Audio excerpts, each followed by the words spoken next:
இந்த கும்பாபிஷேக விழாவிலே மிக சிறப்பாக ஏற்பாடு செய்திருக்கின்றார்கள். ஆகவே உன்னிடத்திலே ஒரு சில விவரம் கேட்கணும்னு நினைக்கிறேன். நான் கேட்கலாமா? கேளுங்க சுவாமி. கேளுங்கள், தரப்படும். தட்டுங்கள் திறக்கப்படும் என்று சொன்னார்களே, கேட்டால் கிடைக்குமா? தட்டினால் தான் திறக்குமா என்று பார்க்கின்ற பொழுது ஆக இந்த இடத்திலே அலைமகள் மலைமகள் கலைமகள் முப்பரம் தேவிடம் இருப்பதோ வெண்தட்டி பொன்தட்டி செந்தட்டி உன்னிடத்திலே ஒரு தட்டு இருக்கின்றது. தமிழ் என்கிற தட்டை தட்டுகின்ற பொழுது கேட்கக்கூடிய கேள்விகளுக்கு பதில் கொடுப்பா என்று எதிர்பார்த்து காத்துக் கொண்டு இருக்கின்றேன். ஆக இருப்பினும் இந்த இடத்திலே ஆக முதல் கட்ட கேள்வியாக வண்டுவெளி கற்கண்டு மொழி மாத நீ வாழ்ந்திருக்கும் நாடு சொல் கோதே என்று சொல்லிக்கு நீங்க கதையின் பிரகாரம் தொடங்க வேண்டும் என்பதற்கு இணங்க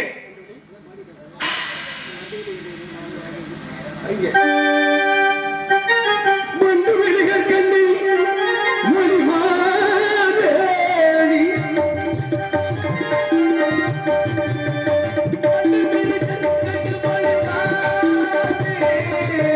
வாழ்ந்திருக்கும் நாடு சொல் கோதே வண்டுவெளி கற்கண்டு மொழி மாதே மாதே மாதே வண்டுவெளி கற்கண்டு மொழி மாதே மாதே மாதே வண்டுவெளி கற்கண்டு மொழி மாதேனி வாழ்ந்திருக்கும் நாடு சொல் கோதே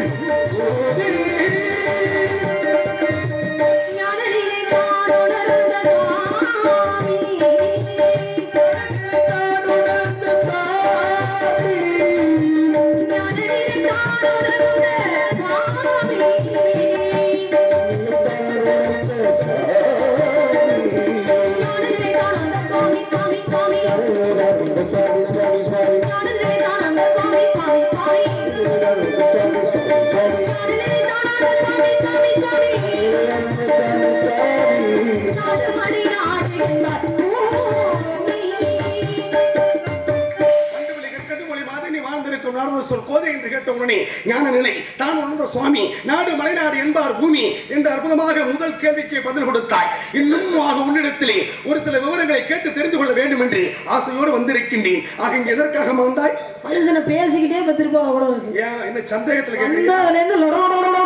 எம்புடு பேச்சு நான் பேசுறேன். திருப்பி பேசி பேசுறதுக்கு ஏதாவது இடையில ஒரு வாய்ப்பு கொடுத்தா தானே பேச முடியும். அந்த வேலையை நீங்களே பட பேசிக்கிறீங்கன்னா நல்லா இருக்காது இல்ல? எப்படி ஒரே வார்த்தை உன்னை பத்தி விவரம் கேட்கணுமான்னு கேட்டீங்க. என்ன சொன்னேன்? கேளுங்க சுவாமி அப்படின்னு அதோட முடிச்சுக்கிட்டேன். என்ன விவரம் கேட்கணுமோ அதைத்தானே கேட்கணும். ரொம்ப நீங்க அதிகமா பேசுறீங்க. எனக்கு ரொம்ப பொறுமை ரொம்ப குறைவான பொண்ணு நானு. இவனுக்கு ரொம்ப யாரையும் பேச விட்டு வேடிக்கை பாக்குற பிள்ளையே கிடையாது நானு. அதனால கொஞ்சம் கொஞ்சம் என்ன பேச விட்டு அப்புறம் பேசுங்க. விவரம் கேட்கணும்னு ஆசைப்பட்டு வந்துட்டீங்கல்ல, திருப்பி நானும் கேட்கலாமா இல்ல நீங்க மட்டும் கேட்பீங்க? தாராளமா கேட்கலாமே, என்ன வேணாலும் கேட்கலாம். பதில் சொல்லுவீங்க கண்டிப்பாக.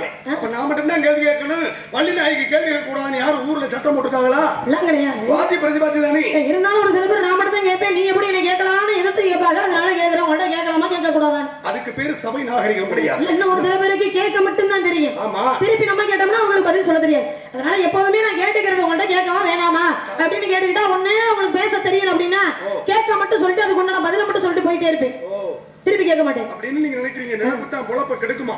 இல்ல, ஒரு சில பேரை தான் சொன்னேன், உங்களுக்கு நான் சொல்லவே இல்லை. அங்கேயும் ஒரு சில பேர்கிட்ட இடத்துலயுமே யாருக்கிட்ட எதை பேச வேண்டும் எதை கேட்க வேண்டும் என்கிற நியதி. அப்படி என்னதான் விவரம் கேட்க போறீங்க? உன்னை பற்றிய விவரம் கேட்கலாம் நினைக்கிறேன், நீ கொடுப்பியா? என்ன பத்தின விவரமா? உன்னை பற்றிய விவரம் பத்தான் கேட்டீங்களா? நாட்டா தான் கேட்டீங்க, நாட்டா தான் சொல்லிட்டேனே. நாடு அல்ல, இங்க எதுக்காக வந்திருக்கேன்னு கேட்டிருக்கேன். காவலுக்கு. என்ன காவல்? யாருக்கு? முருகனுக்காக. முருகனுக்காக நீ தான் வரணுமா? ஆமா, நான் தான் வரணும். ஏன்? எங்க அப்பா சொன்னாரு, அதனால நான் வந்திருக்கேன். உங்க அப்பா? அப்பா வேண்டுதல். என்ன வேண்டுதல்? முருகனுடைய அருளால கிடைச்ச என்னைய முருகனுக்காகவே திரை விதைத்து அவருக்காகவே காவலுக்கு அனுப்புறேன் அப்படின்னு அப்பா வேண்டிக்கிட்டார். அந்த வேண்டுதலை நிறைவேற்றுறதுக்காக நான் வந்திருக்கேன். அப்போ உங்க அப்பாவுடைய வேண்டுதலை நிறைவேற்றுவதற்காக இந்த இடத்துக்கு வந்திருக்கீல்ல? ஆமா. கையில வைத்திருப்பது கவன். கவன் எதற்காக? பறவை விரட்டுறதுக்கு. ஏன் பறவை விரட்டணும்? திணைய கொஞ்சம் வருது, அதுக்கான பறவை விரட்டுறேன். ரெண்டு அரிசியை வாயில சீவராசி, ரெண்டு அரிசியை சாப்பிட்டு போனா உங்க வீட்டு முதல்ல குறைய போகுது. குறைய போறது கிடையாது சுவாமி. போய் விரட்டுறேன். திணைய வந்து சாப்பிட்டு போனா பிரச்சனை கிடையாது, சாப்பிடுறோங்கிற பேர்ல பறவைகள் சேதப்படுத்துது திணை, அதுக்காக காவல். சேதப்படுத்தி விட கூடாது என்பதற்காக. என்னுடைய குலக்கடவுள் யாரு? முருகப்பெருமான். இப்போ உங்க அப்பா சொன்னாருன்னு வந்து இல்ல, ஒருத்தன் சொன்னாரு உங்க அம்மா எனக்கு துரோகம் பண்ணிட்டா, உங்க அம்மா போய் வெட்டிடான்னு சொன்னாரு. யாரை? யார் சொன்னதுனாலே? யார் வெட்டியது? ரமணகிரி முனிவர் தன்னுடைய மனைவி ரேணுகாதேவனுடைய கற்பு போயிருச்சு, தலையை வெட்டி இருப்பான்னு 4 பிள்ளைகளை கொண்டு சொன்னார். தன்னுடைய பிள்ளைகள் 4 பிள்ளைல 3 பேரை ஒத்துக்கல, தாயை கொண்டது மிகப்பெரிய பாவம்னால. ஆனா ஒருத்தர் மட்டும் வெற்றியை ஒத்துக்கிட்ட. அதான் பிறக்கும் பொழுது கோடாலியோடு பிறந்தானே பரசுராம், அதை வந்து ஒத்துக்கிட்டு போய் தாயினுடைய தலையை வெட்டி விட்டார். தாயினுடைய தலையை தாயை மட்டும்தான் வெட்டினாரா? இல்ல, தாயை வெட்டல, வழிமறித்த ஒரு பெண்ணை வெட்டி விட்டார். அந்த வழிமறித்தவள் யாரு? அதான் ஏகாளி பெண் வந்து வழிமறிக்கிறாங்க. தாய்க்கு பேர் என்ன? தாய்க்கு பேர் என்ன? ரேணுகாதேவி. ரேணுகாதேவியை வெட்டிய முதல்ல வெட்டினது யாரு? ஏகாளி பெண்ணையா ரேணுகாதேவி? முதல்ல ரேணுகாதேவி, முதல்ல ஏகாளி பெண்ணை வெட்டி விட்டார். அதுக்கப்புறம் தான் ரேணுகாதேவியை வெட்டினார். முதல்ல வந்து தடுக்கிறால வெட்டியார், அடுத்த ஏகாளி பெண்ணை வெட்டிட்டார், அதுக்கப்புறம் தான் ரேணுகாதேவியினுடைய தலையை வெட்டி விடுறார். சரி, மீண்டும் போய் வரம் கேட்டானா? கேட்கலையா? கேட்டாரு. யாருக்கிட்ட? தந்தை சொல்மிக்க மந்திரம் இல்லை. அப்பா நீங்க சொன்ன வார்த்தையை நாங்க கேட்டுட்டேன், தாயின்னு பாராம தலையை வெட்டி விட்டேன். ஆனா எங்க அம்மா மறுபடியும் எனக்கு வேணும்னு கேட்டார். அப்பதான் என்ன சொல்றாரு? மந்திரத்தை சொல்லி இந்த கமலத்துல நீரை தடிச்சு தலைய விட்டனா உங்க அம்மா மீண்டும் உயிரோட வந்துருவாருன்னு சொல்லி கொடுக்குற. வந்த பதசத்துல என்ன பண்ற? தலைய மாத்தி மாத்தி வச்சு தலைய ஒட்டினாரு, மந்திரத்தை சொன்னாரு, தண்ணியை தொலைச்சாரு, 2 பேரும் உயிரோட வந்துட்டாரு. அப்ப பாருங்க, 2 பேருமே உயிரோட வந்துட்டாங்க. அப்ப ரேணுகாதேவி என்ற பெண்மகளும் வெட்டுப்பட்டால், ஏகாலி என்ற பெண்மகளும் வெட்டுப்பட்டால். ஏன்னா அம்மாவுக்கு பாதுகாப்பு கொடுத்த அந்த பெண்ணுடைய உயிரையும் மறுபடியும் கொண்டு வரணுமே அப்படிங்கிற ஒரு எண்ணத்தோட. சரி, இந்த உலகத்துல அவங்க 2 பேருமே தெய்வம் தானே? யாரு? ரேணுகாதேவியும் தெய்வமானா, ஏகாலி பெண்ணும் தெய்வமானா? இந்த உலகத்துல ரேணுகாதேவி என்ன பெயரோடு தெய்வமாக இந்த பூமியில இருக்கா? ஏகாலி பெண்ணு என்ன பெயரோடு தெய்வமாக கோவில் இருக்கா? நான் கேட்கிற கேள்விக்கு மட்டும் பதில் சொல்லு, அப்புறம் நீ என்ன வேணாலும் கேள்வி, நான் பதில் சொல்றேன். நான் கேட்கறது புரியுதா புரியலையா? புரியுது. அப்பேன்னு சொன்னான்னு நல்லா சபையோர்கள் நல்லா உற்று கவனிக்கணும். அப்பேன்னு சொன்னான்னு பெத்த தாயை போய் வெற்ற மகன், வெட்டினவன் பரசுராமே, வெட்ட சொன்னவன் சமதகினி முனிவரி, வெட்டுப்பட்டவள் ரேணுகாதேவி. ரேணுகாதேவியை வெட்டுறதுக்கு முன்னாலே ஏகாலி பண்ண வெட்டிட்டேன். நேரா ஓடுற அப்பா கிட்ட, அப்பா தாயை வெட்டிவிட்டேன், எனக்கு தாய் மீண்டும் வேணும் அப்படின்னு கேட்கிறேன். கமண்டத்தில் இருக்கக்கூடிய நீர் எடுத்து தெரிடா, தலையை ஒட்ட வைடா, உயிர் வந்துடுறாங்கிற. இவன் பதசத்துல என்ன பண்ற? அம்மாவை மாத்தி மாத்தி வச்சு தண்ணியை தொழிச்சா மந்திரத்தை சொன்னா 2 பேரும் எந்திரிச்சு 2 பேருமே வந்துட்டாங்க. அப்போ 2 பேரையுமே தெய்வ நிலைக்கு கொண்டு போகணுங்கிறது அவங்களுடைய திருவிளையாடல். இது ஒரு சூழல். அப்ப ரேணுகாதேவி இந்த பூமியில பூலோகத்துல என்ன தெய்வமா அமர்ந்திருக்கா? ஏகாலி பெண் வெட்டுப்பட்டாலே அவ என்ன தெய்வமா குடியிருக்கா அந்த பூமியில? என்ன தெய்வமா குடியிருக்கிறா? 2 பேருமே தெய்வம் தானங்க. ஆமா, இதுல மாற்றம் இல்லையில. வாய காது வரைக்கும் வச்சு பேசுற பதில் சொல்லுமா? அன்னை வந்ததுல நான் பேசுறேன்னா அவர் பேசுறாங்க. கேள்வி கேட்டது நான் பேசுறேன். உள்ளூர்காரங்கிறதுக்கா அவருக்காக யாரும் பேசுறாதீங்க. தயவு செஞ்சு இந்த சபை நியாயம் எதுவோ அதை பேசுங்க. இந்த சபை வந்து ஒரு நீதிமன்றம் மாதிரி, நீதி எந்த பக்கம் இருக்கோ அந்த பக்கம் மட்டும்தான் கையசையும் தலையசையும். ஒன்னு, அதாவது ஒருதலை பட்சமா ஒருபோதும் தீர்ப்பு சொல்ல மாட்டார்கள் இந்த கிராம பொதுமக்கள். என்னுடைய கேள்விக்கு பதில், 2 பேரை வெட்டியாச்சு, 2 பேருமே தெய்வ நிலைதான்.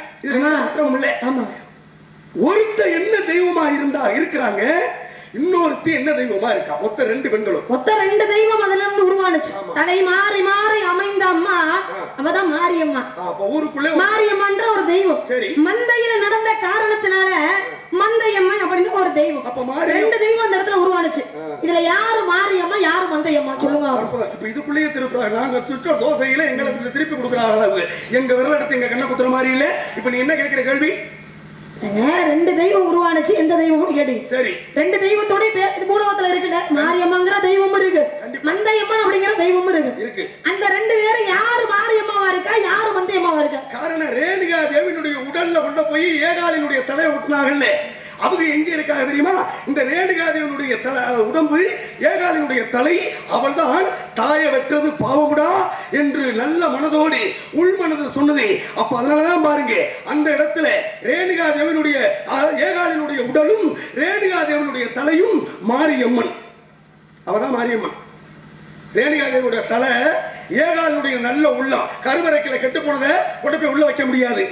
வெளியில வெளி மந்தையிலே இருக்கக்கூடியவள் யாரு தெரியுமா? அதனாலதான் பாருங்க, அங்க இருக்கக்கூடிய உள்ளம் கெட்டு போனது யாரு?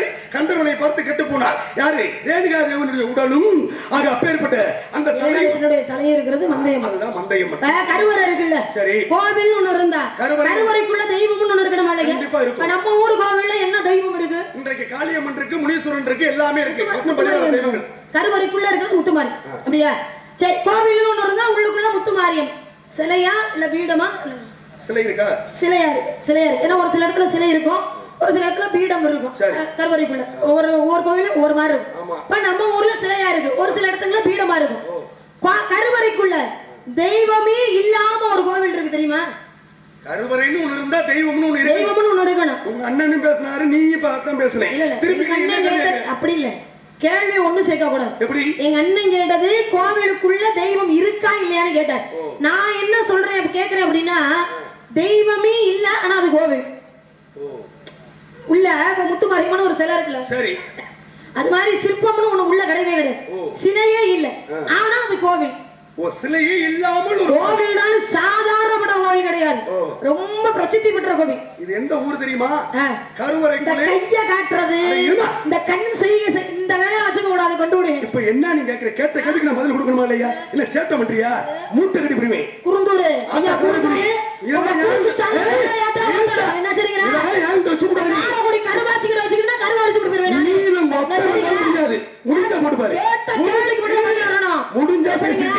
நீ என்ன கேட்ட கேள்வி? கோவில் ஒண்ணு இருந்தா கருவறைன்னு ஒண்ணு இருக்கும், கருவறைக்குள்ளே சிலைன்னு ஒண்ணு இருக்கும், இல்லைன்னா பீடமாவது இருக்கும். ஆனால் சிலையும் இல்லை, பீடமும் இல்லை, இல்லாத கோவில் எந்த ஊர் அப்படின்னா, இது சிவகங்கை மாவட்டம், புதுக்கோட்டை மாவட்டத்திலே திருப்பரந்துறை என்று சொல்லக்கூடிய மிருதங்கம் வாசிக்கக்கூடிய மோகன்தாஸ் ஊரிலே, அதுதான் ஆவுடையார் கோவில். அந்த ஆவுடையார் கோவிலே பாருங்க, கருவறைக்குள்ள பீடம் கிடையாது, சிலையும் கிடையாது, ஒரு மரக்கால கவிழ்த்து வச்சிருப்பாங்க, அதுதான் சிவலிங்கம். பார்த்தது உண்டா இல்லையா? யாராவது ஒருத்தர் சொல்லுங்க.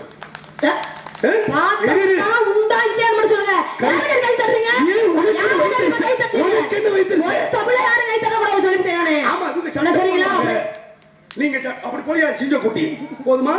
பாருங்க, தயவு செஞ்சு கை தட்டுங்க. அது எனக்கு ரொம்ப பிடிக்கும். ஏன்னா தர்க்கம் நடக்கும் போது கை தட்டினா அது கொஞ்சம் உற்சாகமா இருக்கும். தர்க்கம் பண்றது கை தட்டுங்க, எனக்கு மட்டும் கை தட்டுங்க. ஆமா, உங்களுக்கு மட்டும் தட்டுங்க, எங்களுக்கு மட்டும் சும்மா இருங்க. என்ன வயிற்றுச்ச பத்தியில இந்த வயிற்றுச்சலாம் ஆகுமா? அப்படி இருமா. ஆவுடையார் கோவில் சொல்லிட்டு 1000 ரூபாய் வாங்கிட்டியா? 1000 ரூபாய் அன்பளி வாங்கிட்டியா? வயிற்றுச்சலா இருக்கா? நல்ல வேளை கோயில்ல சொல்லிட்டு போயிடாதமா. அப்படியே ஆவுடையார் கோவில் சொன்னீங்கல்ல, ஆவுடையார் கோவில்ல இருக்கக்கூடிய தெய்வம் பேர் என்ன? தெய்வத்துடைய பேர் என்ன? ஆத்மநாதர் அப்படிங்கிறது பேர். ஆத்மநாதரான பேரு. இந்த ஆத்மநாதரி இருக்கின்றார். எல்லா கோவில்களையும் பொங்கச்சோறு கொடுப்பாங்க, சுண்டக்கடலை கொடுப்பது உண்டு, கொண்டக்கடலை கொடுப்பது உண்டு. இதெல்லாம் எலும்பு புளியோதரை கூட கொடுக்கின்றாங்க. உப்பு இல்லாத தயிர் சாதம் எந்த ஊர்ல கொடுக்குறாங்க? உப்பு இல்லாத திருப்பதியில. ஏங்க தோசைய பிரசாதமா கொடுக்குறாங்க திருச்செந்தூர்ல? தயிர் வடைய பிரசாதமா கொடுக்கலையா விராலிமலையில? இப்ப இப்படி எல்லாம் பிரசாதம் இருக்குல்ல எல்லா கோவிலையும். இப்ப நம்ம காளியம்பாளுக்கோ முத்துமாரிக்கோ இப்ப கும்பாபிஷேகம் பண்ணியாச்சுன்னா அங்க பொங்கல் வைப்பீங்கல்ல, பிரசாதம் கொடுப்பீங்கல்ல. ஆனால் ஆவுடையார் கோவில்ல என்ன பிரசாதம் மட்டும் சொல்லுவா? பண்ணி ஆத்மநாதர் கோவில்ல என்ன பிரசாதம்? பிரசாதம் என்ன?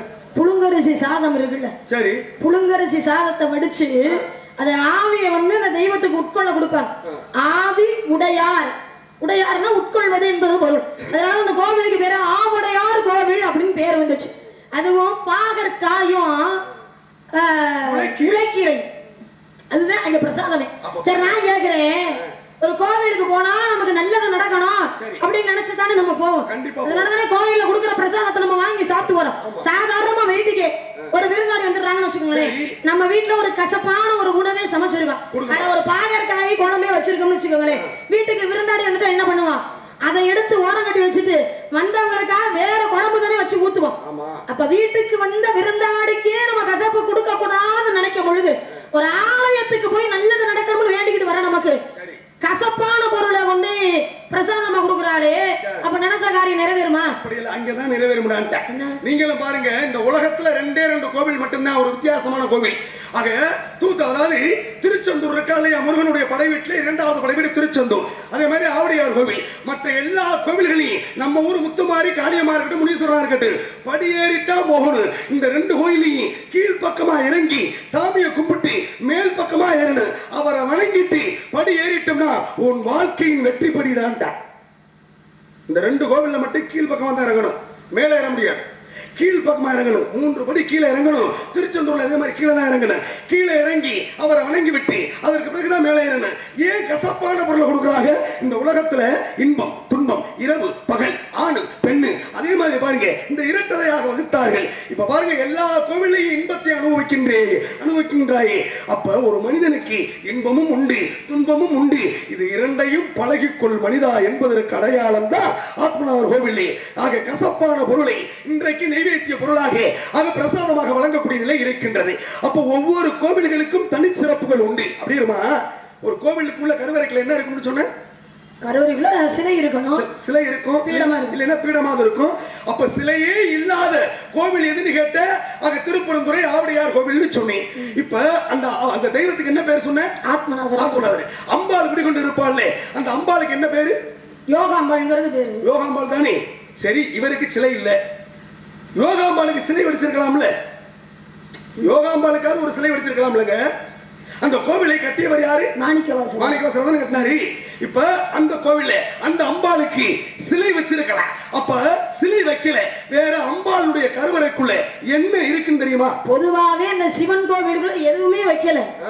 சிவலிங்கம் கிடையாது, கொடிமரம் கிடையாது, பழிபீடம் கிடையாது, நந்தி பகவான் கிடையாது, நவக்கிரகம் கிடையாது, சண்டிகேஸ்வரர் கிடையாது, வில்வமரம் கிடையாது, எதுவுமே இந்த கோவில்ல இருக்காது. சும்மா கோவில் தான் இருக்கும். என்ன சொல்ல வர? கோவிலுக்குள்ள கோவிலுக்குள்ள அம்பாளுக்கு சிலை வச்சிருக்கலாமான்னு கேட்டீங்கல்ல? இல்ல, அந்த கோவில்ல சிவனுக்கு உண்டான எதுவுமே இருக்காது, எதுவுமே இருக்காது. அதாவது சிவன் கோவிலுக்கு உண்டான அடையாளம் எதுவுமே இல்ல. லிங்கம் இல்ல, நந்தி இல்ல, பலிபீடம் இல்ல, கொடிமரம் இல்ல, வில்வமரம் இல்ல, நவக்கிரகம் இல்ல, சண்டிகேஸ்வரர் இல்ல. இது 7 தான் உகந்தது சிவனுடைய ஆலயத்துக்கு. ஆவுடையார் கோவில்ல இது எதுவுமே இல்ல. இல்லதானே? சத்தியமா இருக்கு. எங்க பேசுவாமா? நீ இல்ல, நான் இருக்குண்டேன். யாராவது கோவிலுக்கு போயிருக்கீங்களா? ஆவுடையார் கோவிலுக்கு போயிருக்கீங்களா? போயிருக்கீங்களா? அங்க ஏதாவது இதெல்லாம் இருக்கா இல்லையா? நீங்க பார்த்த வரைக்கும் இருக்கா இல்லையா? இல்ல, பார்த்தது இல்ல. யாராவது பார்த்ததுண்டா சொல்லலாம். ஆவுடையார் கோவில் பக்கத்துல தான் இருக்கு. ஆவுடையார் கோவில் நீங்க போனது இல்லையா? நான் போயிருக்காரு. உங்க அண்ணன் போயிருக்காருமா? நான் கை தூக்குறாரு பாரு. உங்க அண்ணன் போயிருக்காரு, அவர்கிட்ட கேளு. ரசிகருங்க. அண்ணே போயிருக்கீங்களா? உண்மையிலே பாத்திருக்கீங்களா? கொடிமரம் இதெல்லாம் எல்லாமே இருக்குமா? இருக்கா இல்லையா? அப்படி சொல்லுங்க. இருக்காது. கொடிமரம் நந்தி பாருங்க, இந்த சிவஸ்தலம் இருக்குல்ல, மொத்த மூலவத்துல எத்தனை சிவஸ்தலங்கள் தெரியுமா? 1008 சிவஸ்தலங்கள் இருக்கு.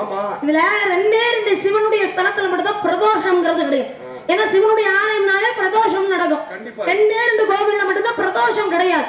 ஒண்ணு ஆவுடையார் கோவில்ல பிரதோஷம் கிடையாது, இன்னொன்று பிரான்மலையிலே கிடையாது. இன்னொரு சிவகங்கை மாவட்டத்தில் இருக்கக்கூடிய சிங்கமுனருக்கு அருகாமையில் இருக்கக்கூடிய பிரான்மலையில. பிரான்மலையில மொத்தம் 3 சிவன் கோவில் இருக்கு. மலை மேல நடு பாதாளம் அப்படின்னு 3 லோகமாக அமைச்சு கட்டியிருப்பாங்க. அதுல மேல தேவலோகத்துல இருக்கக்கூடிய அந்த சிவலிங்கத்துல நந்தி பகவான் கிடையாது. அதனால அங்க பிரதோஷம் கிடையாது. இங்கேயும் நந்தி பகவான் கிடையாது, அதனால பிரதோஷம் கிடையாது. நான் என்ன கேள்வி கேட்டேன் தெரியுமா உன்கிட்ட? இல்ல நீங்க எதுக்கு இருங்க முதல்ல நான் எதுக்கு சொல்ல வரேன்றதை நீங்க புரிஞ்சுக்கோங்க. ஏன்னா நீங்க இதெல்லாம் இருக்கு அப்படின்னீங்கல்ல, நான் இல்லைங்கிறதுக்கு உதாரணம் சொல்றேன். ஏன்னா இங்க நந்தி பகவான் இருந்திருந்தா பிரதோஷம் கொண்டாடி இருக்காங்க. அங்க என்ன நந்தி பகவானே கிடையாது, எப்படி பிரதோஷம் கொண்டாடுவாங்க? உன் கண்ணுக்கு தெரிஞ்சது அவ்வளவுதான். இல்ல நீ படிச்ச விஷயம் அவ்வளவுதான் இருக்கும். நான் தான் சொல்றேன், தெளிவா சொல்றேனே, அங்க இல்லைங்கிறது எல்லாருக்குமே அறிந்த விஷயம் தான். இதை இல்லைன்னு மறுக்கல. லிங்கம் கிடையாது, உண்மை. நந்தி கிடையாது, உண்மை. நவக்கிரகம் கிடையாது, உண்மை. வில்வமரம் கிடையாது, உண்மை. சண்டிகேஸ்வரர் கிடையாது, உண்மை. ஆனா இல்லைங்கிறது உண்மை. இருக்கு. எங்க புடிச்சிட்டாங்க? ஒண்ணு எங்க புடிச்சாங்க? அங்கதான் நீ புடிச்சாங்க. இருக்குண்டேனா இதெல்லாம் இல்ல அந்த கோவில்ல. இருங்க ஒரு கோவிலுக்கு முன்னால நான் ஒரு பொய்ய சொல்லிட்டு போக முடியுமா? அரிதாரத்தை பூசிட்டு எங்க சான்று இல்லாமல் ஒளி வாங்கியில மக்களுக்கு பூரா ஒளிபெருக்கியா போய்கிட்டு இருக்கு. நீ எங்க இருந்தோ வரணும், நான் பக்கத்து ஊருக்காரே. புரியுதா? ஆவுடையார் கோவிலுக்கு எனக்கு வெகு தூரம் அல்ல. ஆனா யாரும் கண்டிராத எங்க மோகன்தாச கூப்பிட்டு கேளு, அவர் இருக்கா இல்லையான்னு சொல்லிட்டாருன்னா உண்மையில அந்த பிரச்சனையை விட்டுறேன். இல்ல அப்படின்னா இருங்க, நீங்க அந்த பகுதி தான் மோகன்தாசன் பகுதி இல்ல, அவர் ஊரு. அவங்க ஊரு தானே, அங்கதானே இருக்கீங்க, கோவில் கிட்ட தானே இருக்கீங்க. ஆவுடையார் கோவில்ல அந்த சிவனுடைய ஸ்தலத்துக்கு உண்டான எந்த அடையாளமும் இருக்காது அப்படின்னு தானே நம்ம பேசுறோம். ஆனா இவர் எல்லாமே இருக்குங்கிறாரு.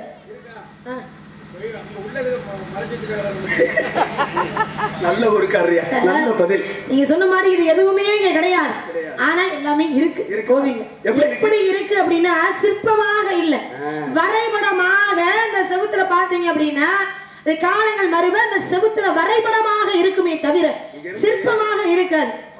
இருக்கிறாரு கை தர மாட்டீங்களே,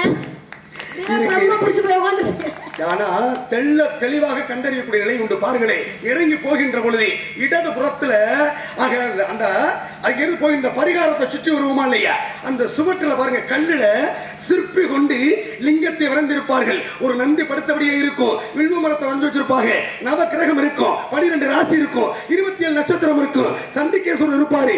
எல்லாமே சிற்பி கொண்டு இருக்க வேண்டிய இடத்தில் இல்லாமல் வேற இடத்துல இருக்கு. ஆனா இருக்கா இல்லையா? இருக்கு. அப்படி வரணும் பதில். சும்மா விட்டுட்டு போவோம், ஒண்ணு இல்ல. இப்ப பிரதோஷம் சொன்னீங்கல்லமா, இந்த பிரதோஷம் யாருக்காக உருவாகுது? பகவானுக்காக உருவாக்கப்பட்டது. நந்திக்கும் அதாவது நந்திக்கு அந்த நந்தியினுடைய இரு கொம்புகளுக்கு நடுவிலே சிவபெருமான் ருத்ரதாண்டவம் ஆடிக்கொண்டு இருக்கின்ற பொழுது ஆக அதுதான் பிரதோஷ காலம்.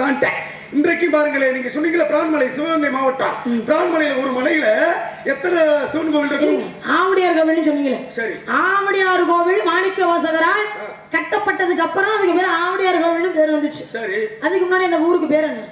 திருப்பெருந்துறை என்ற பெயர். திருப்பெருந்துறைங்கிறது பேரா?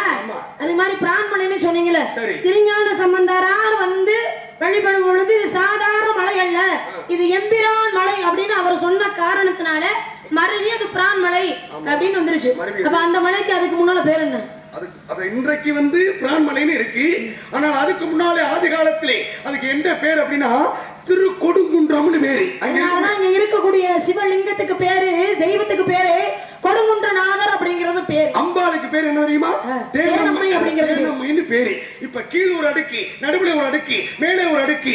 ஒரு கோவில்ல இன்னைக்கு பழனியில முருகன் மட்டும்தான் முருகனுக்கு சொந்தமானது. ஆனா அந்த கோவில்ல 3 வகையாக பிரிச்சிருக்காங்களே. யாருக்காக அந்த கோவிலே சிவனும் பார்வதி வந்தார்கள்? ஏன் அப்படின்னா மேல இருக்கக்கூடிய சிவனுடைய ஸ்தலம் தேவலோகம். சரி, இடையில இருக்கிறது பூலோகம், அடியில இருக்கிறது பாதாள லோகம். அந்த 3 லோகத்தை வடிவமைத்து அதை கட்டியிருப்பாங்க அந்த கோவில், குடவரை கோவில். மேல இருக்கக்கூடியது சிவனும் பார்வதியும் அகத்திய முனிவருக்காக திருமண கோலத்தோடு காட்சி தந்த இடம். அந்த இடம் வடது செய்யல கைலாய மலையில தானே பார்வதிக்கும் சிவனுக்கும் திருமணம் வந்தது. 30 முக்கோடி தேவர்களும் போனார்களே, ஏன் அகத்தியர் போகல? என்னுடைய கேள்விக்கு அகத்தியர் சிவபெருமான் கூப்பிட்டு சொன்னார்ல, எப்பா உலகம் ஒரு நிலையில சாஞ்சிருக்குது, நீ தென் திசைக்கு போய் உலகத்தை சமநிலைப்படுத்துறா அப்படின்னாரு. அதுக்காக அப்ப அகத்திய பெருமான் என்ன கேட்டாரு, என்னைய மட்டும் அனுப்பி விடுறீங்க, உங்க திருமணத்தை பார்க்கணுங்கிற ஆசை எனக்கு இருக்காதா அப்படின்னு கேட்க அகத்திய பெருமானிடம் சிவபெருமான் சொன்னார். என்ன சொன்னார்? நீ எப்பொழுது என்னுடைய திருமண கோலத்தை பார்க்கணும்னு நினைக்கிறியோ அங்கெல்லாம் உனக்கு காட்சி தரேனாரு. மொத்தம் 5 இடத்துல காட்சி கொடுத்தாரு. அதுல ஒன்று பிரான்மலை. இப்ப இந்த விழா நடக்குது இல்லமா, கும்பாபிஷேக விழா. ஒரு கும்பாபிஷேக விழா இது புதிதாக உருவாக்கி இருக்காங்க. பொதுவாகவே ஒவ்வொரு கோவில்களையும் எத்தனை வருடத்துக்கு ஒரு முறை கும்பாபிஷேகம் நடக்கணும்? 12 வருஷத்துக்கு ஒரு முறை. அது என்ன 12 வருஷம்? ஏன் 10 வருஷத்துக்கு ஒரு முறை வைக்கலாம்ல? 15 வருஷத்துக்கு ஒரு முறை வைக்கலாம்ல? இல்ல பணம் காசு ரொம்ப சிரமமா இருக்கு 25 வருஷத்துக்கு ஒரு முறை வைக்கலாம்ல? முன்னோர்கள் வகுத்த வழி இந்த 12 வருடம்னு எதை வச்சு எதை குறிப்பிட்டு இந்த 12 வருடத்துக்கு ஒரு முறை கும்பாபிஷேகம் சொன்னாங்க? சொல்லு பாப்போம். கொஞ்சம் கோச்சுக்காம இந்த பக்கம் தெரியல. ஏன் என்ன அந்த பக்கம் இல்ல அங்க கொஞ்சம் வாஸ்து நல்லா இருக்கிற மாதிரி தெரியுது. உனக்கு வந்ததுல இருந்து வாஸ்து சரியில்லை. உங்களுக்கு தான் நேரம் சரியில்லைன்னு நினைக்கிறேன். எனக்கு நேரம் நல்லா இருக்கு. 12 வருஷத்துக்கு ஒரு முறை ஏன் கும்பாபிஷேகம் பண்றாங்க அப்படின்னா, முதல் 3 வருடம் தெய்வம் கருவறைக்குள்ள இருக்கும், அடுத்த 3வது வருடம் கொடிமரம், அடுத்த 3வது வருடம் பலிபீடம், கடைசி 3வது வருடம் தெய்வம் கலசத்துக்கு ஏறிடும். அப்ப நான் 3 12 வருஷத்துக்கு ஒரு முறை கும்பாபிஷேகத்தை பண்ணி அந்த கும்பத்துல இருக்க தண்ணி அந்த கலசத்துல ஊத்துறோம்னா திரும்ப தெய்வத்துடைய சக்தி திரும்ப தெய்வத்துக்கே போய் சேரும் அப்படிங்கிறது ஐதீகம். அற்புதம். வைக்கிற 8 வகையான மருந்துடைய தன்மை 12 வருடம் தான். உண்மையில இலகப்படுகின்றது. தட்டினியில இந்த புல ஓயாம நம்மளை கேட்குதுங்கிறதா தட்டினியில இல்ல, நான் கேள்வி கேட்டுக்கு நீ பதில் சொல்லிருக்க, அது நியாயமா கை தட்டி இருக்காங்க. இப்போ இந்த கும்பாபிஷேகம் 12 வருடத்துக்கு ஏன் ஒரு முறை அப்படின்னா, நீ என்ன சொல்ற? கருவறைக்குள்ளே 3 வருடம், பலிபீடத்திலே 3 வருடம், கொடிமரத்திலே 3 வருடம், கோபுரத்திலே 3 வருடம், நாம 12. கோபுரத்துக்கு நம்மோட தெய்வம் போயிருச்சுன்னா 12 வருஷத்துக்கு ஒரு முறை அதை கொண்டு வந்து கருவறைக்கு வைக்கலைன்னா நம்ம ஊர் தெய்வம் அடுத்த ஊருக்கு போயிருவிடான்டா. இதான் நம்மளுடைய முன்னோர்கள் வாக்கு. அதனால சொல்லுவாங்களே, கோவில் இல்லாத ஊர்ல குடியிருக்க கூடாது. தெய்வமே கிராமத்தோட்டு வெளியே பெருசா அந்த கிராமத்துல இருக்க முடியுமா? ஓரறிவுல இருந்து 6 அறிவுக்கு உட்பட்ட ஜீவராசிகள் எல்லாத்தையும் தீய சக்திகள் வந்து ஒன்னொன்னு அழிக்க ஆரம்பிச்சிடும். அப்ப செய்யக்கூடிய காரியத்தை அந்தந்த நேரத்துல சரியான முறையில செஞ்சிடணும். 12 வருடத்துக்கு ஒரு முறைதான் கும்பாபிஷேக விழா சிறப்பாக நடந்து கொண்டு இருக்கின்றது.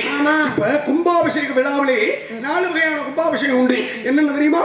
ஆவர்த்தம், அனாவர்த்தம், புனராவர்த்தம், அந்த ரீகம். இந்த 4 வகையான கும்பாபிஷேக விழா மிக சிறப்பாக ஏதாவது ஒரு உங்களுக்கு புரியல நீங்க என்ன சொல்றீங்கன்னு. நான் சொல்றேன், மகா கும்பாபிஷேகம், அஷ்டபந்தன கும்பாபிஷேகம், வருடாபிஷேகம், அஷ்டபந்தன மகா கும்பாபிஷேகம். இப்ப 4 வகையான கும்பாபிஷேகம். நான் சொன்னது சமஸ்கிருதம், நீ சொன்னது தமிழ். அதனாலதான் சுவரொட்டியில இன்றைக்கு பாருங்க அஷ்டபந்தன மகா கும்பாபிஷேகம் போட்டிருக்காங்களா, அஷ்டபந்தனம் போட்டிருக்கீங்களா? இது என்ன கும்பாபிஷேகம்?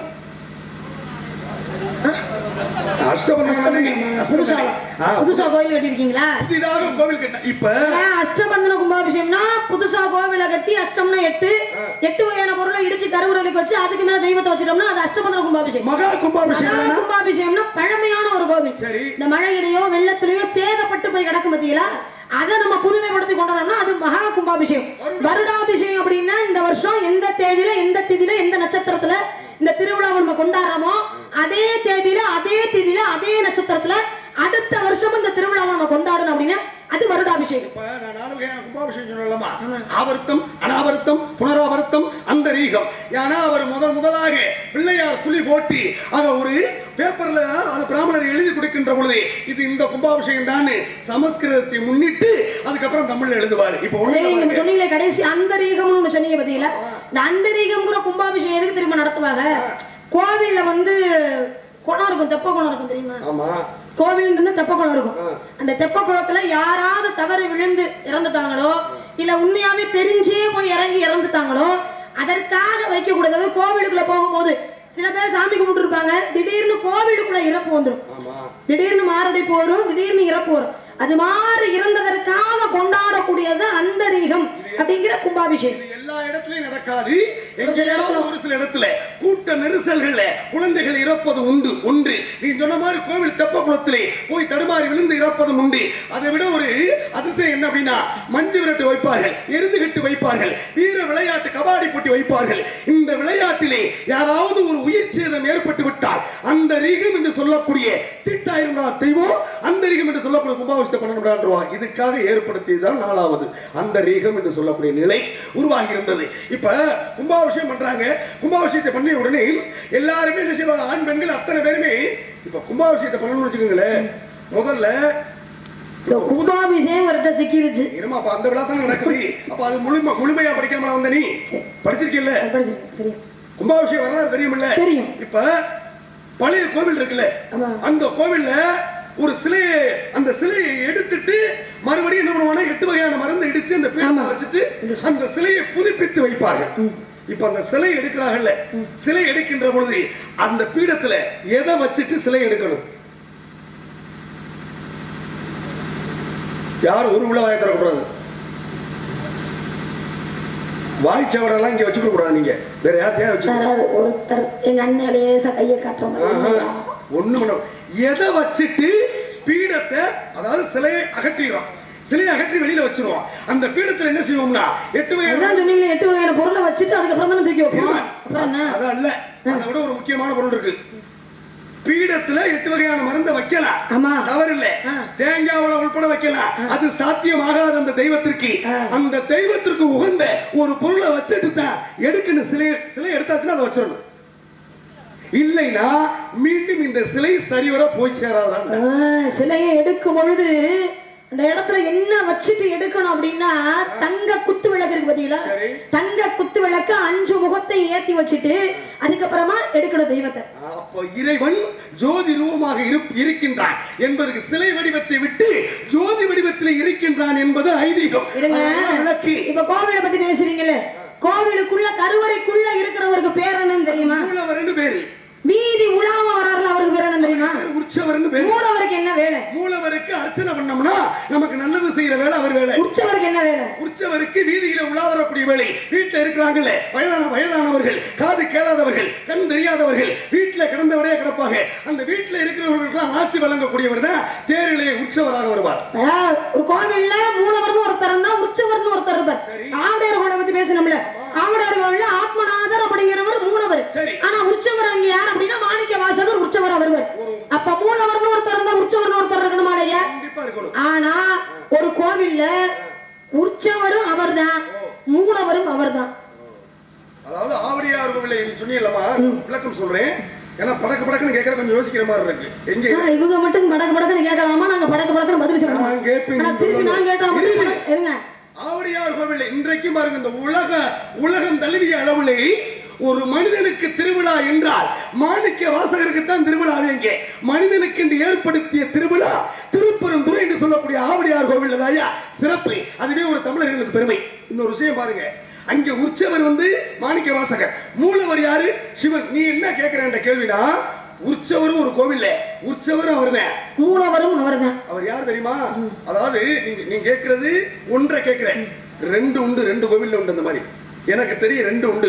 ஒன்று சிதம்பரத்தில் நடராஜர் இருக்கிறாரா இல்லையா, அவருடைய கருவறையில் இருக்கக்கூடிய சிலையை கொண்டு வந்து அப்படியே தேர்ல வைத்து உலா வரக்கூடிய நிலை. உற்சவரும் அவர்தான், மூலவரும் அவர்தான். ஒன்று. இன்னொன்று பாருங்க, காரைக்குடியிலே நான் கேட்டது அவர்னா ஆண்மகனை குறிக்கும். நான் பொதுவா ரெண்டு இடத்துல மட்டும் உற்சவரும் அவங்கதான், மூலவரும் அவங்கதான் அப்படி நான் கேட்டிருந்தா நீங்க 2 சொல்லலாம். நான் கேட்ட கேள்விக்கு மட்டும் தான் பதில் வரணும். அதிக பிரசங்க பேசக்கூடாது. என்ன இந்த அதிக பிரசங்க பேசக்கூடாது. உனக்கு என்ன சத்தமா பேசுறது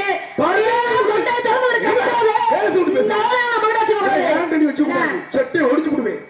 சரியா? நீ கேட்கிற கேள்விக்கு நான் பத்திரம் கொடுக்கல. நீ என்ன சொல்றீங்க? இந்த பக்கமே என்ன வாஸ்து சரியில்லாம கூட்டி வந்திருக்கீங்க? அப்போல இருந்து என்ன இடம் மாறிக்கிட்டே இருக்கு. இந்த பக்கம் வந்து கொஞ்சம் சத்தம் அதிகமா இருக்கு. ஏமா இவ்வளவு குளையாடி சட்டை நடந்துகிட்டு இருக்கு, உங்க அண்ணனுக்கு தூக்கத்தை பத்தியா? நம்ம சண்டையில அவரையே எடுக்கிறீங்க. அவர் தாளாற்ற மாதிரி இருக்கு இருக்கு. ஆக இருக்கட்டும். ஆக இருப்பினும் கூட உன்னிடத்தில் இன்னும் ஒரு சில விவரங்களை கேட்டு தெரிந்து கொள்ள வேண்டும். கேட்கணும்ல, எப்படி கேட்காம விட முடியும்? ஏன்னா அவர் தயாராயிட்டாரு. கிழமை வேஷம் போடணும்னு சொல்லிட்டாங்க. முதல்ல நாடகம் வைக்கிறோம், கிழமை வேஷம் போடணும்னு. அதுக்கு ஒரு 1/2 மணி நேரமாவது ஒதுக்கணுமா இல்லையா? ஆகையினாலே இருப்பினும் தந்தை பேர் என்னமா தாய் வைக்கிறோம். வந்திருப்பது பெண்களுக்கு பருவங்கள் என்னென்ன பருவம்? பேதை பெருமை மங்கை மனதை அறிவை தெரிவிக்கிறோம். நான் போற வேகத்துக்கு நீ வரணும். என்னென்ன சொன்ன என்ன பண்ணுவோம்? போன வேகத்துல முட்டி மோதி ஒரு மண்டை புடைச்சிருக்கும் போல. நான் நிதானம் எவ்வளவு வேகம் போனாலும் எனக்குள்ள நிதானம் இருக்கும். நான் எவ்வளவு வேகம் போறோம் அவ்வளவு வேகமா எவ்வளவோ வேகமா போகுது 108 ஊர்தி. அதுவே சில சமயம் அடிபட்டு கிடக்குது. நீங்க எதுக்கு இவ்வளவு வேகமா போறீங்கன்னு நான் கேக்குறேன். அது ஏன் அடிபட்டு கிடக்கு தெரியுமா? இன்னமும் நம்ம மனிதர்களுக்கு 6 அறிவு இருக்குன்னு நினைக்கிறீங்களா? அதாவது அவசர ஊர்தி ஆக வந்துகிட்டு இருக்கு. ஆபத்துல ஒருத்தரை காப்பாத்துறதுக்கு அப்பதான் நடுவுல நின்றுட்டு இருப்பா ஒருத்தர். அதுக்கு வழி விடணுமா இல்லையா? அந்த ஞானம் இன்னும் பெறவில்லையே. அதுக்கு என்ன பண்ற? ஆண்டவே 6 அறிவு கொடுக்குறான். ஆனா 6 அறிவு யாருக்கு செயல்படுறது கிடையாது. சில பேருக்கு 3 கூட தாண்ட மாட்டேங்குது. அதுக்கு என்ன? ஒரு சில பேருக்கு 2க்கு மேல தாண்ட மாட்டேங்குது. என்ன செய்யறது? இப்ப இருக்கட்டும், பெண்கள் உண்டான பருவங்கள் என்னன்னு சொல்லு. 7ன்னு சொல்லிட்டேன். பேதை, பெருமை, மங்கை, மடந்தை, அறிவை, தெரிவை, பேரளம் என்று சொல்லி 7 பருவம். இது யாருக்கு உண்டான பருவம்? இது பெண்ணுக்கு உண்டான பருவம். ஒரு ஆணுக்கு எத்தனை பருவம்? ஆணுக்கு வந்து 7 பருவம். என்னென்ன பருவம்? ஏன் நீங்க சொல்ல முடியல? பாலன், நீலி, மரவன், திரளம், காலை, விடலை, முதுமகன் என்று சொல்லக்கூடிய 7 பருவம் ஆணுக்கு, 7 பருவம் பெண்ணுக்கு. ஒரு ஆணுக்கு எத்தனாவது பருவத்துல மனம் முடிக்கணும்? ஆணுக்கு வந்து 5வது பருவத்தில். அப்ப 5வது பருவத்துல மனம் முடிக்கணுமா இல்லையா? ஒரு பெண்ணுக்கு எத்தனாவது பருவத்துல மனம் முடிக்கணும்? 3வது பருவத்தில். 5, 3, 8, 8க்குள்ளதான் உன் வாழ்க்கை அடக்கம்னு சுட்டி காட்டிட்டேன். ஆக இந்த வாழ்க்கை உன்னுடைய உருவத்திற்கு பருவத்திற்கு தகுந்தார் போலே. உனக்கு மாப்பிள்ளை பார்த்து வந்திருக்குமா? யாரு நீங்களா? மாப்பிள்ளையா? ஆமா. ஓஹோ, மாப்பிள்ளை பார்த்து வந்திருக்கோம். என்ன உனக்கு மாப்பிள்ளையா? யார் மாப்பிள்ளை? அவன் தான் உன்னுடைய குலக்கடவுள் முருக பெருமாள். அவரை தவிர வேற யாரும் கட்டுவீங்க? அவரைத்தான் நீங்க கட்டணும். சொல்லுங்க வார்த்தை கேளி கேட்டா மோட்சம், இல்லைன்னு வாழ்க்கை வீச்சம். அல்லது கண்ணு முந்தன அவஸ்தை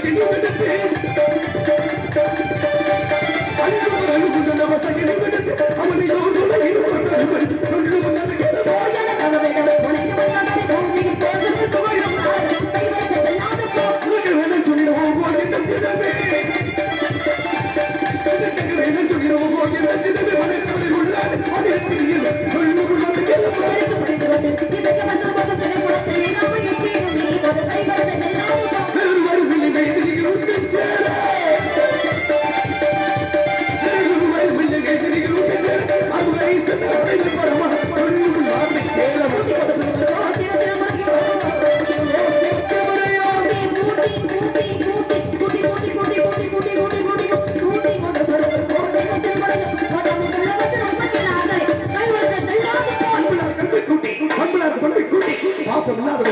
பாசத்தை கூட்டி கல்வி இல்லாதவர்களுக்கு கல்வியை கூட்டி கொடுப்பதில் பெருமை நிந்திரமா என்று சூரிய அஸ்தமா இருக்கும் முன்னாய் அந்த சிக்கல் சிங்கார வேலை வர செய்து உனக்கு அவனுக்கு திருமணத்தை முடிக்காவிட்டார் என்பதை நாரதம் இல்லை, அன்பு பிரம்ம முடிச்சும் அல்ல. இது சத்தியம், இது சத்தியம். அதுவரை